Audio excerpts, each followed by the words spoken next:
C'est Midi reçoit aujourd'hui un jeune entrepreneur ivoirien très déterminé. Herman Gouley, 26 ans, est ingénieur commercial et fondateur de plusieurs entreprises de consulting et de e-commerce. Issu d'une famille nombreuse de 31 enfants et père d'un garçon de 2 ans, Herman a réussi son parcours universitaire avec brio. Il est titulaire d'un BTS en ressources humaines et communication et d'une licence en marketing management. Il fait également une formation en management de la qualité à Marrakech en 2016. Notre invité fait preuve d'une imagination entrepreneuriale fertile, notamment dans le domaine des TIC. Il crée déjà à 19 ans sa première entreprise et croit en un avenir très prometteur. Il est avec nous sur le plateau de C'est Midi pour son partage d'expérience. À vous, Jessica Bamba. Et messieurs, accueillons à présent notre invité, Herman Gouley.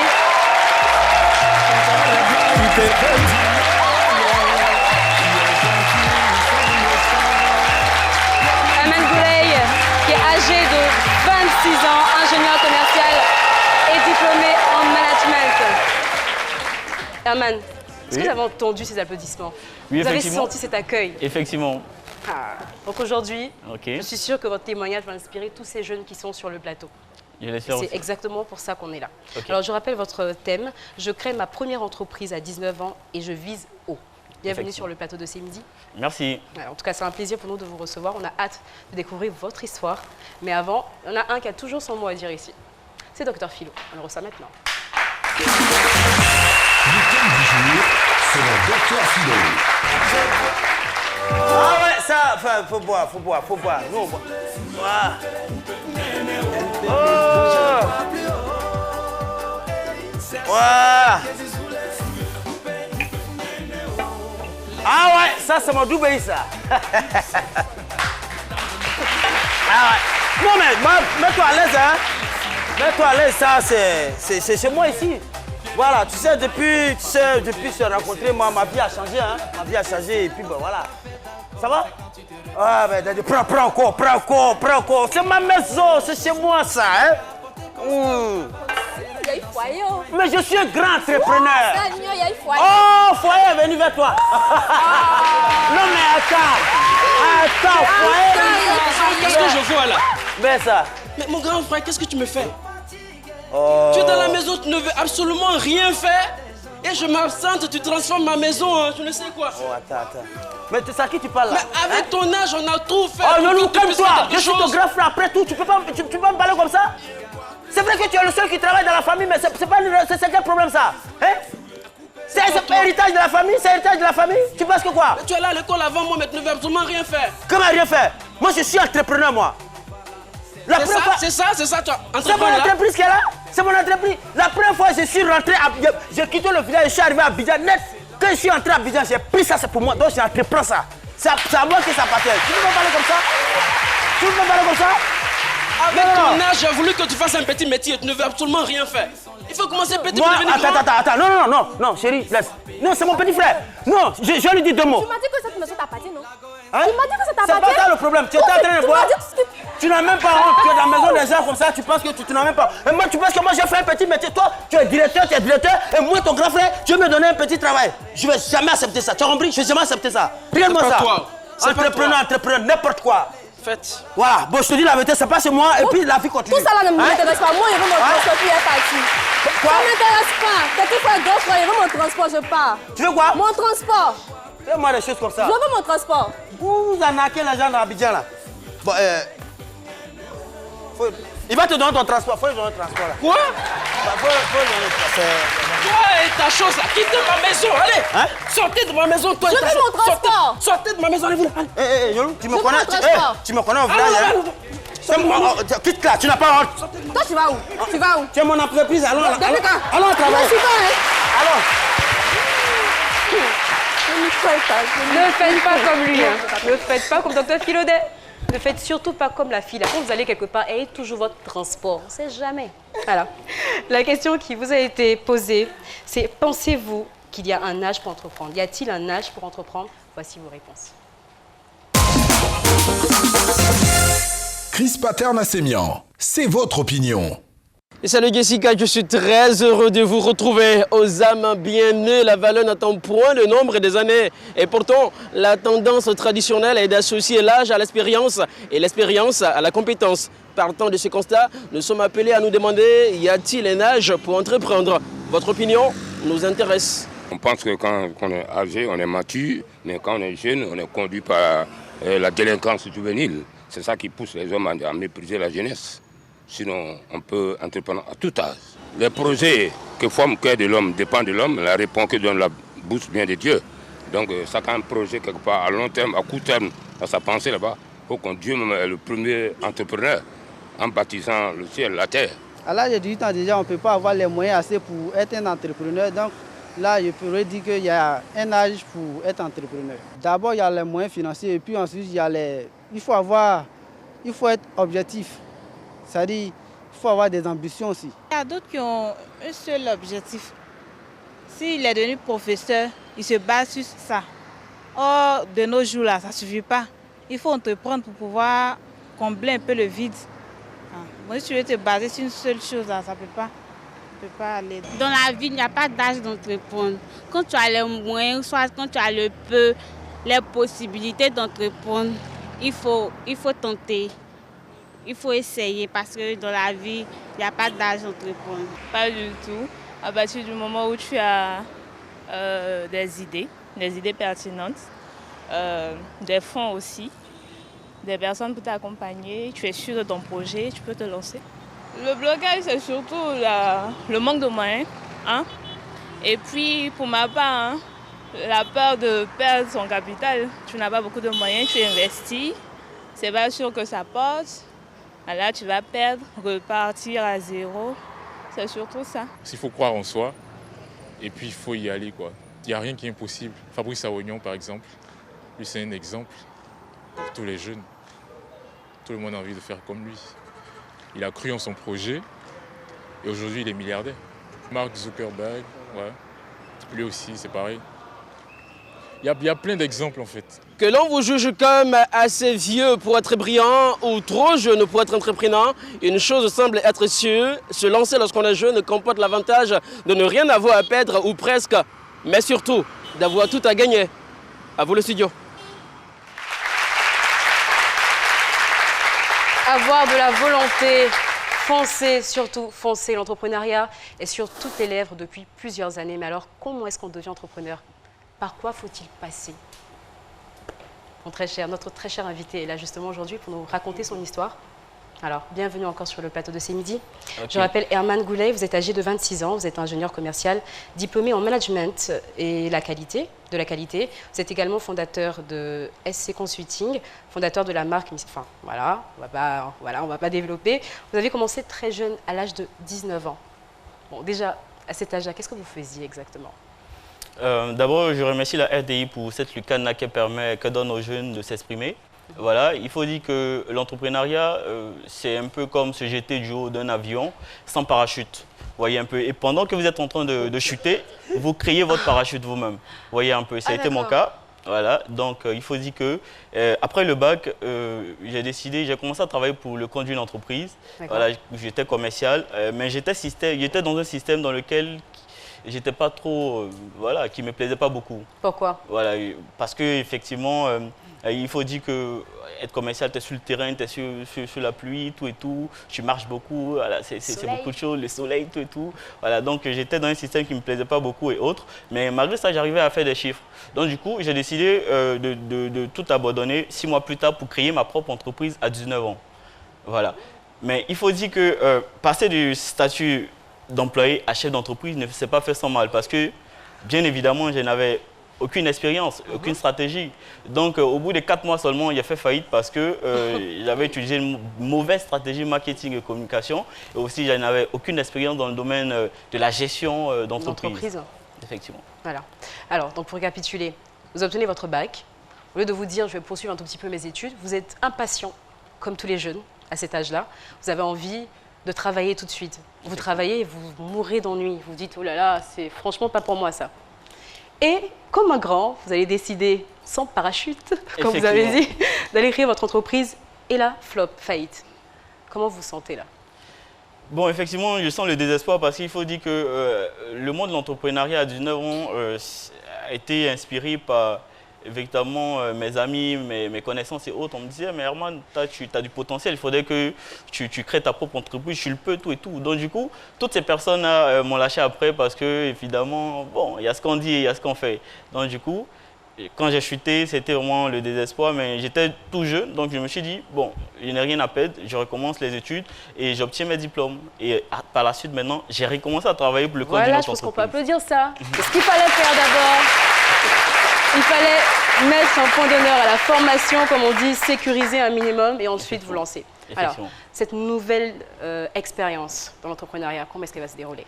Ok, cette nouvelle expérience, bon, après la formation, il faut dire que j'ai recommencé à travailler pour le compte d'une autre entreprise dont j'étais le nom. Et là, ça a été le déclic parce que avec mes qualités de vendeur, j'ai explosé le record des ventes de cette entreprise. Donc, cette entreprise m'a payé des formations à l'extérieur. Voilà, donc j'ai été diplômé en management de la qualité. Voilà, donc je suis revenu en entreprise encore. Et il faut dire que dans cette entreprise-là, c'était le déclic encore parce que quand je suis revenu, je me suis attaqué à 1% des clients les plus sélects.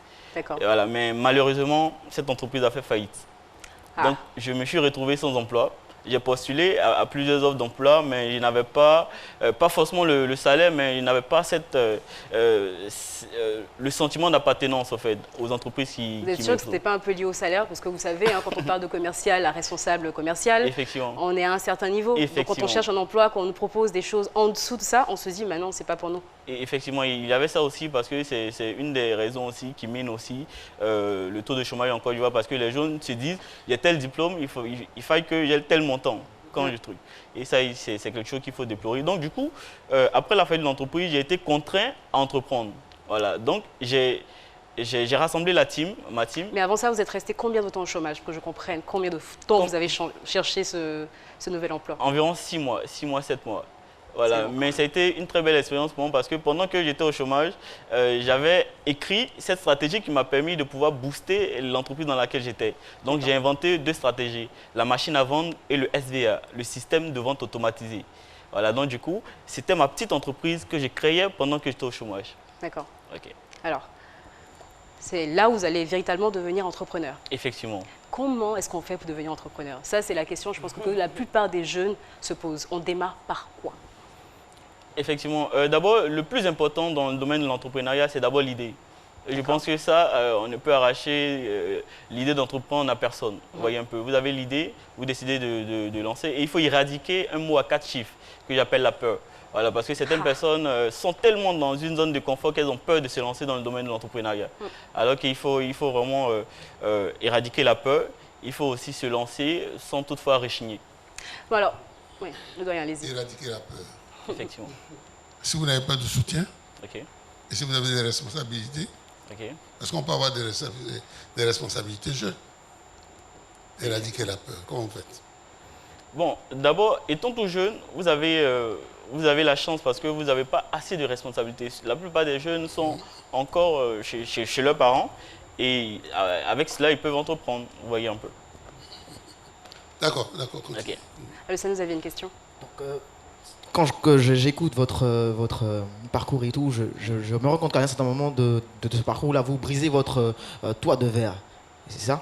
Et vous vous lancez dans l'entrepreneuriat après quoi? 2 ou 3 échecs maintenant.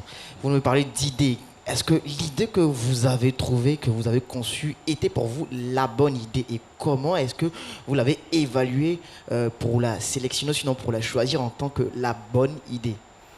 Ok, effectivement, dans le domaine de l'entrepreneuriat, il y a ce qu'on appelle les bonnes mauvaises idées. Et les bonnes mauvaises idées, ce sont ces idées-là qu'on a et sans toutefois demander, rassembler une équipe et demander qu'est-ce que vous pensez de cette idée-là, vous vous lancez. Et moi, j'ai rassemblé l'équipe et je leur ai dit, voici l'idée. Voici ce que je veux, ce à quoi j'aspire. C'était quoi l'idée? C'était l'idée de mettre en place une entreprise de consulting en marketing. Parce qu'on s'est dit quoi, aujourd'hui, la plupart des entreprises qui se créent meurent au bout de 5 ans. Et elles meurent parce qu'elles n'arrivent pas à vendre. Alors que nous, on a un talent qui est un talent de vendeur. Donc pourquoi pas se dire, bon, voici des entreprises qui se créent, elle meurt parce qu'elle n'arrive pas à vendre. Donc nous, on va se charger de tout ce qui est aspect commercial. Vous avez votre produit, concentrez-vous sur le produit, nous on se charge de tout ce qui est aspect commercial. Donc on va créer une force de vente pour permettre à ces entreprises-là de grandir. Donc du coup, on a commencé, on avait pas mal d'entreprises, de clients à notre portefeuille, mais on a vu que ces entreprises qui nous consultaient n'étaient pas les entreprises auxquelles on aspirait. Voilà, donc du coup, on s'est dit quoi? On a une stratégie qu'on veut vendre aux gens. Pourquoi pas appliquer cette stratégie-là à un produit que nous-mêmes on va créer? Donc du coup, on a créé un produit. Vous voyez un peu. Alors c'est très intéressant quand même, parce qu'en fait, finalement, vous vous dites, bon, je viens vendre à des clients que je peux vous faire gagner de l'argent. Effectivement. Je peux booster votre produit, en tout cas vos ventes. Ok. Mais forcément, pour une jeune entreprise comme vous arrivez, venez me voir, je vous dis, enfin, qu'est-ce que vous avez fait de votre vie? Vous pensez que je vais injecter autant d'argent? Et vous vous dites, je vais créer un produit, on va créer un produit, on va le développer, et ces résultats-là vont servir de preuve aux entreprises qu'on va les démarcher. C'est bien ça? Effectivement. Très intelligent, très smart. Donc du coup, on a décidé de lancer un produit. Voilà, on a associé notre image à ce produit parce qu'on s'est dit, nous sommes une entreprise de consulting en marketing. Parce que l'idée de base, c'était quoi? On lance un produit.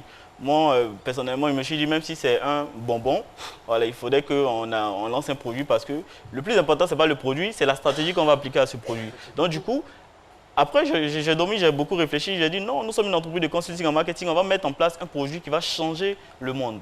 Voilà, c'est peut-être trop prétentieux. Cette brillante idée. Voilà, c'est de mettre en place un produit qui fait appel à l'innovation high-tech, mais qui va pallier à une problématique santé auquel nous sommes tous exposés. Voilà. Et le slogan de ce produit, c'est « Si vous les avez, protégez-les ». Vous voyez un peu, Vous pouvez être un peu plus précis. Là, on est vraiment très vague. Hein. Moi, je ne vois pas, du tout de quoi il s'agit. Mais qu'est-ce que c'était exactement les porteurs de projet, mais vraiment, j'arrive pas à mettre le doigt sur votre produit, en fait. Ok. Ok, il n'y a pas de souci. À toute personne qui regarde cette émission, sachez que le produit est protégé, donc ne vous aventurez pas à copier le produit. D'accord. Effectivement. C'est donc, déposé. En fait, on va décider de lancer... partant d'une problématique, parce que j'ai remarqué qu'au jour d'aujourd'hui, nous sommes la génération connectée. Voilà. Je ne connais pas quelqu'un dans cette foule qui n'a pas de téléphone. Tout le monde a un téléphone. Ok, qui n'a pas de téléphone? Tout le monde a. Ok, il n'y a pas de souci.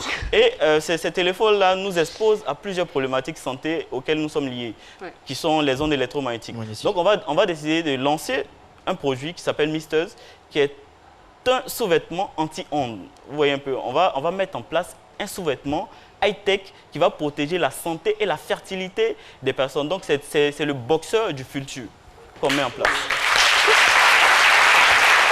Et là, moi j'ai envie de dire, fallait y penser. Vraiment y penser, fallait vraiment. C'est qu'il dit là, c'est beau, mais moi j'ai une inquiétude. C'est vrai, boxeur du futur. Vous parlez gros français trop. Moi, ça me mélange. Mais on espère que avec ça ne va pas avoir des répercussions négatives sur les ondes, sur le réseau. Parce que déjà même, il n'y a même pas de boxeur, on a pris les réseaux. Si vous voulez mettre boxeur encore, j'espère qu'il n'y a pas de... Vous prenez toutes les dispositions quand même. Puis le réseau et la santé, préférez le réseau? Ah, je préfère le réseau. Si quelqu'un qui est malade, tu vas appeler à l'hôpital pour envoyer... S'il n'y a pas de réseau, effectivement. S'il n'y a pas de réseau, est-ce qu'on peut recevoir là, des médicaments? Donc... D'accord. La question est quand même... C'est une bonne question. Oui, c'est une très bonne question. C'est pour ça que nous avons tablé sur la qualité. Vous voyez un peu. On s'est dit, en quoi est-ce que nos boxeurs vont se différencier des autres boxeurs sur le marché? Donc, on a essayé de voir un peu la métropole qui est numéro 1 dans le domaine du textile ici dans le monde. On a vu qu'il fallait aller en Turquie pour confectionner ces boxeurs-là et les breveter en Ukraine. Vous voyez un peu. Donc, tout ça, et les confectionner à Abidjan par nos ingénieurs. Donc, du coup, c'est toute une panoplie qui nous a véritablement dépouillés, si on peut le dire ainsi. Mais on atterrit sur un nouveau secteur qui est la Turquie. Et du coup, nous avons saisi les opportunités qu'offrait cette métropole. On a rencontré des entreprises, on a tissé des relations. Et aujourd'hui, les entreprises même qu'on a rencontrées nous permettent de pouvoir nous mettre comme... Ces entreprises-là nous permettent de pouvoir leur représenter et élaborer leur stratégie de déploiement sur l'Afrique. Donc, avant, on s'attaquait aux petites entreprises, aux PME. Après, on s'est dit, bon, on va s'attaquer aux entreprises, aux grosses entreprises. Mais on est parti, on a visé beaucoup plus haut, on a décidé de s'attaquer aux multinationales qui vont véritablement se développer. Mesdames et messieurs, c'est un vendeur, s'il vous plaît. Et nous avons un vendeur sur ce plateau. 2.0, 5 étoiles. Alors, franchement, c'est véritablement votre produit et c'est véritablement votre vocation. Tout ça, c'est bien beau. Vous nous avez raconté, vous êtes allé en Turquie et tout ça. Pour quelqu'un qui était au chômage pendant 6 mois, qui a décidé de se lancer dans cette aventure-là, on sait très bien que lorsqu'on décide d'entreprendre, l'un des premiers problèmes, c'est le financement. Effectivement. Comment est-ce que vous avez réussi ça? Aujourd'hui, tous les jeunes se posent la question, j'ai un projet, comment est-ce que je fais pour le financer? Comment vous avez fait, vous? Ok, merci. Donc ici, le problème du financement, c'est le problème auquel les jeunes, sur lequel les jeunes s'appuient pour abandonner l'entrepreneuriat. Vous voyez un peu, bon, je le dis, c'est un peu trop prétentieux, mais j'essaie de le dire un peu. Donc ici, nous, on s'est dit quoi? On n'a pas les moyens. Au lieu de perdre du temps à faire des lettres de financement et autres, des demandes d'aide, ce qu'on va faire, on va essayer de déployer une stratégie de développement de l'entreprise. On va créer des services, vous voyez un peu. Vu qu'on a des talents de vendeurs, vu qu'on a déjà des stratégies marketing qui marchent, nous avons décidé de mettre en place un système de coaching et formation. Donc on vend des services de commercialisation aux personnes. On coach des équipes commerciales, voilà, comme tout ce qui se passe sur l'écran, tout et tout. On coach des équipes commerciales, on vend des stratégies marketing et on les vend même à des petits prix, 10 000 francs, 20 000 francs. Parce que l'idée, ce n'est pas seulement les sous, l'idée, c'est de former la jeunesse et autres. Donc, avec ce petit fonds-là, nous avons pu financer l'entreprise, on a pu payer les billets d'avion, tout et tout, tout et tout, tout, tout. Wow. À quel niveau se trouve encore ce projet? On le saura juste après la pub.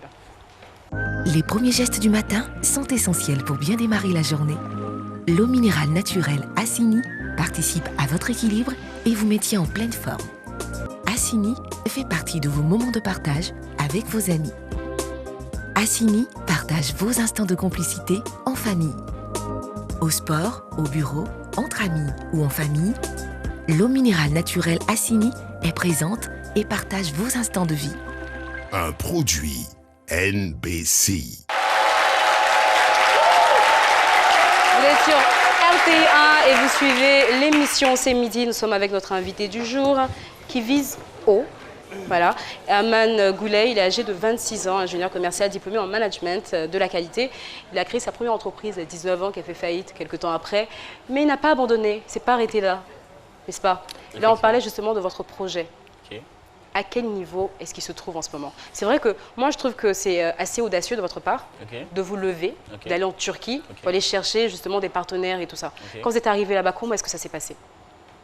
Ok, effectivement, quand on arrivait en Turquie, pour concevoir le produit, on s'est heurté à plusieurs difficultés parce que le produit, voilà, les usines demandaient beaucoup plus d'argent, les usines...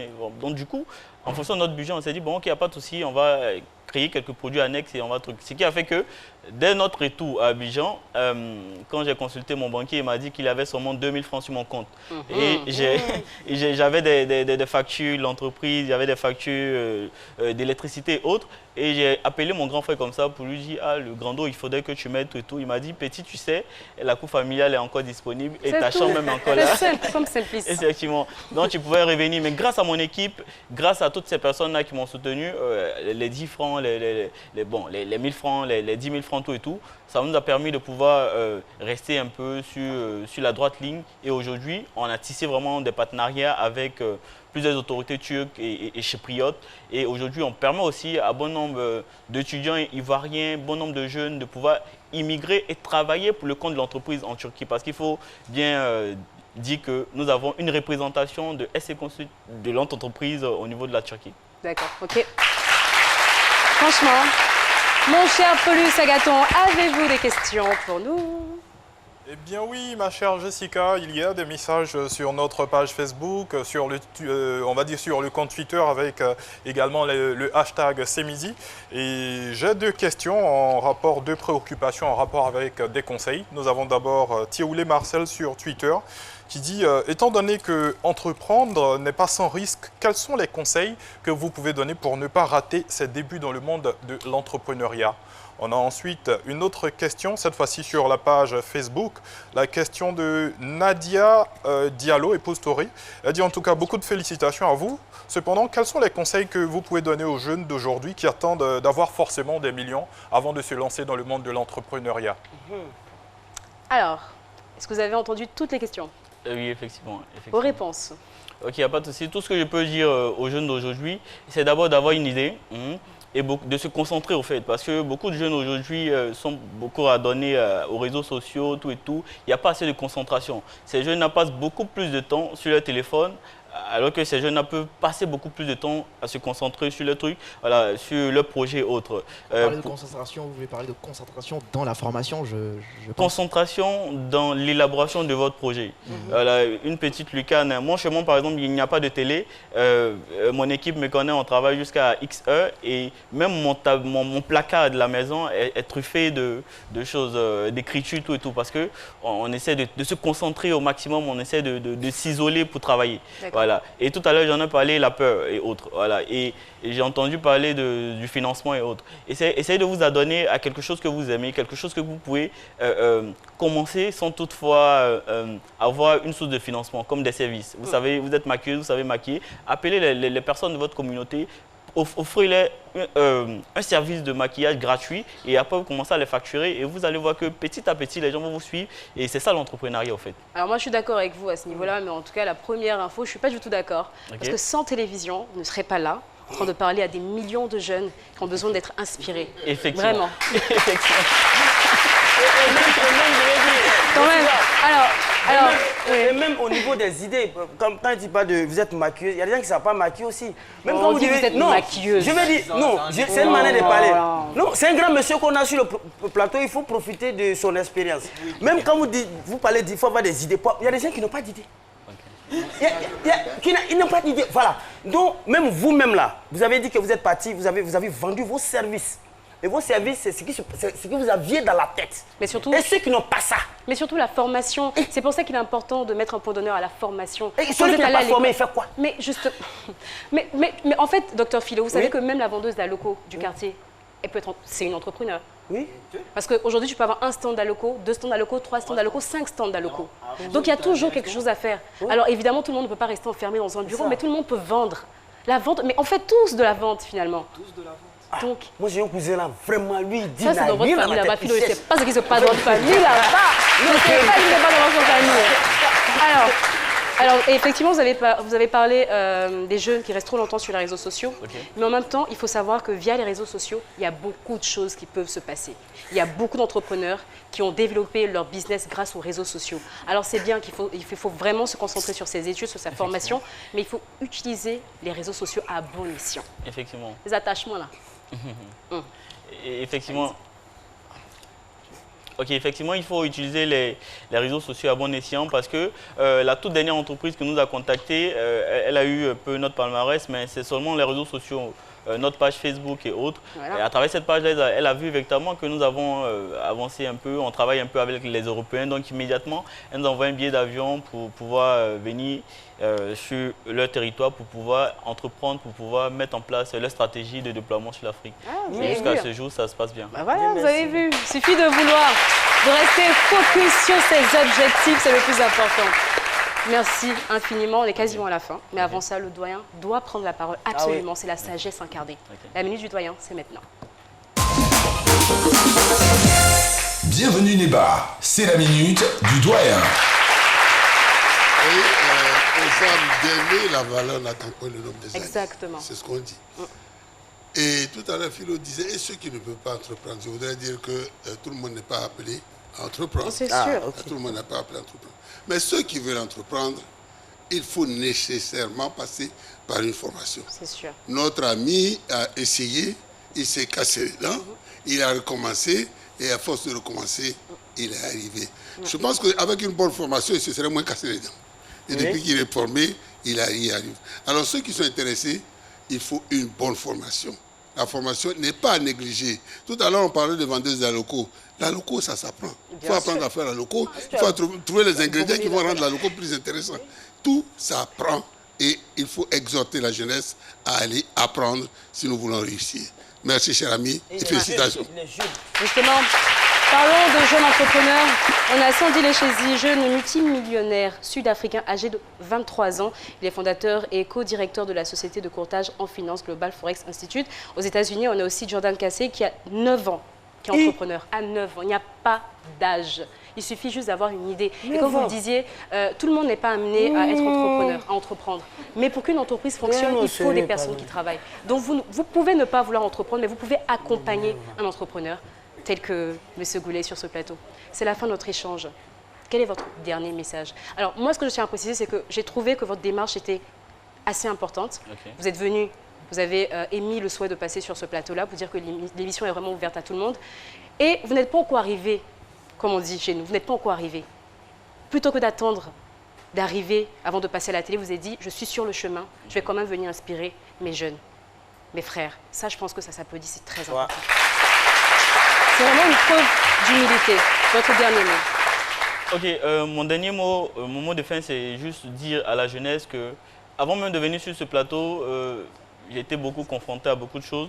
Et je me suis dit, je n'ai pas encore réussi, parce qu'il faudrait que vous le sachiez, je n'ai pas encore réussi, mais je suis sur le chemin. Ouais. Donc, quand vous voulez, vous pouvez. Ne lâchez réussir. pas, ne baissez pas les bras, car l'effort fait des forts. On est ensemble. À très bientôt. Merci infiniment, Monsieur Gouley. Merci, on vous raccompagne avec des ovations. Et moi, je vous souhaite bonne chance dans cette aventure. Et quand elle aura abouti, n'hésitez pas, revenez ici, on va en savoir encore plus. Merci infiniment, on raccompagne merci. notre invité.